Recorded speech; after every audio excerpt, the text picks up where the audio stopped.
Огнената стихија која веќе петти ден бесне во Прилепскиот дел на Мариово не стивнува. И покрај човечката борба со пламените јазици на над 200 професионални пожарникари, од речиси сите територијални противпожарни единици од земјава, на армиски припадници, на вработени од јавните предпријатија, на македонски шуми, на локални жители, како и на воздушната поддршка од еден воздухоплов, линијата на пожарот денеска се шири и достигна над 25 километри на површина од над 8000 хектари, главно со ниска деградирана вегетација. Критично е кај селото Крушевица, загрозено е од два фронта.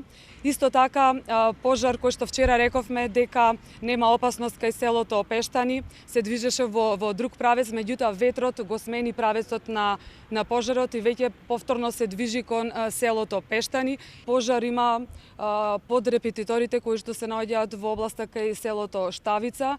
Огното е слегува веќе надолу, меѓутоа се уште не е фатена боровата шума, што е добро во овој момент. Заради интензивното горење на сувата вегетација, а која е високо структурирана, веќе неколку денови градот и околината се завиени во густ чад, што пак и го отежнуваше гаснењето од воздух.